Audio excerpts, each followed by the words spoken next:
안녕하세요. 보타임엔 미국 소식입니다. 5월 26일 헤드라인 뉴스를 전해드리겠습니다.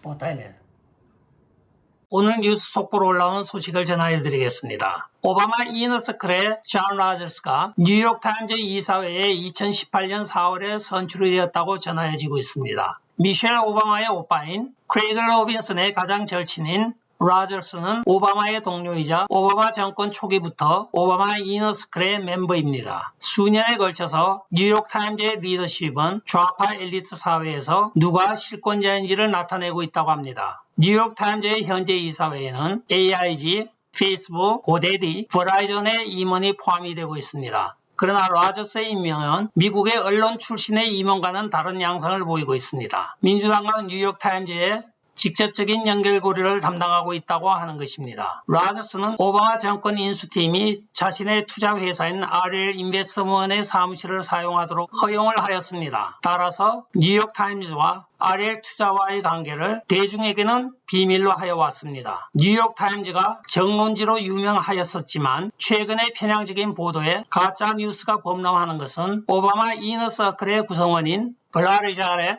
안 덩컨 등이 합류하고 있는 RL 인베스트먼과 뉴욕타임즈와의 긴밀한 관계, 그리고 라저스의 역할이 크다고 알렉스 마로 브라이트바트 편집장이 전하였습니다.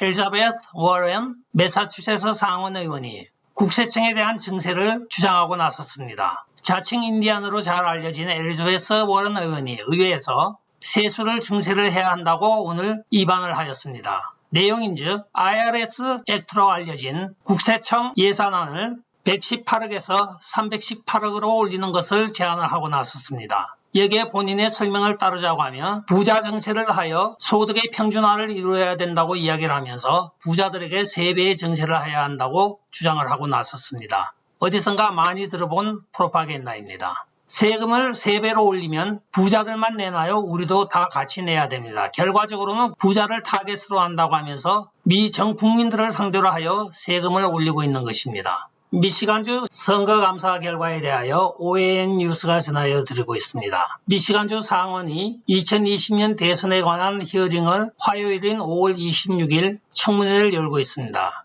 여기에 증인으로 나온 페리라는 여성이 자기가 보았더니 많은 군인표가 제록스로 카피한 것 같이 똑같은 형태로 접지도 않고 나왔다고 이야기를 하고 있습니다. 한편 상원이 오늘은 900표를 무작위로 추출하여 검표를 하여 본 결과 900표가 몽땅 조 바이든으로 나왔다고 합니다. 그런데 그것이 정상적인 투표용지가 아닌 투표용지를 카피를 떠서 거기에다가 복사한 것으로 보여지고 있으며 투표한 군인들에 대하여 신원조회를 하여 본 결과 그들은 한 사람도 미시간에 사는 사람이 없는 것으로 밝혀지고 있습니다. 한편 이와 유사한 형태가 지금 조지아 풀턴 카운티 군인 부재자 투표 오디세도 나타나고 있다고 합니다. 조지아의 경우에도 900표를 무작위로 추출하여 검표를 하여 본 결과 조 바이든이 100%로 나오고 있다고 합니다. 거기도 투표용지가 정상이 아닌 인쇄가 된 것이라고 이야기를 하고 있으며 이에 대하여 그들의 거주지를 확인해 본 결과 한 사람도 조지아 거주자가 없는 것으로 밝혀지고 있습니다.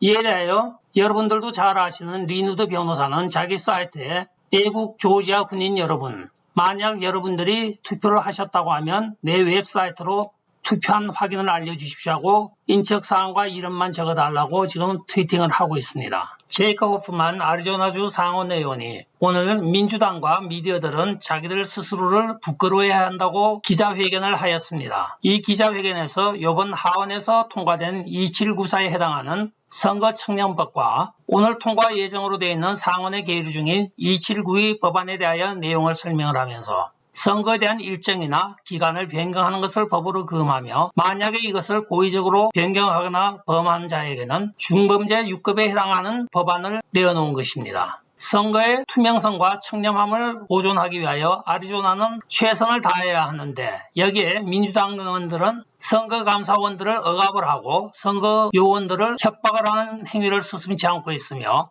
미디어들을 또 여기에 동원이 되어 같은 행태를 벌이고 있다고 비난을 하였습니다. 이 의원의 말은 그것은 민주공화당의 문제가 아니고 아리조나주 전체에 해당하는 우리의 순수성과 우리의 정직성에 관한 문제라고 이야기를 하고 있습니다. 창피한 줄 알라고 이야기를 하는 것이죠. 알래스카주 공화당 상원 의원인 멀컵스키 의원이 자기는 1월 6일 의사당 난입 사건에 대한 특별조사위원회 구성에 대하여 찬성표를 던질 것이라고 오늘 발표를 하였습니다. 역시 라이노답습니다. 그러나 안타깝게도 민주당은 아직도 7표가 더 필요합니다. 과연 누가 자기 당을 배신하고 민주당 편을 들어서 특별조사위원회를 구성하는 데 찬성표를 던질 수가 있을까요? 아마 라이노가 아니고는 힘들 것입니다. 과연 누가 그럴지 결과를 두고 봐야 알겠습니다. 일반적으로 전망되기로는 상원에서 부결된다고 지금 보고 있습니다. OAN 뉴스에서 페이스북 내부 고발자에 대한 소식을 전하였습니다. 보도에 따르면 페이스북에서 백신 등급을 나누는 알고리즘을 만들었다고 하는데 그 이름이 VHP라고 이야기를 하고 있습니다.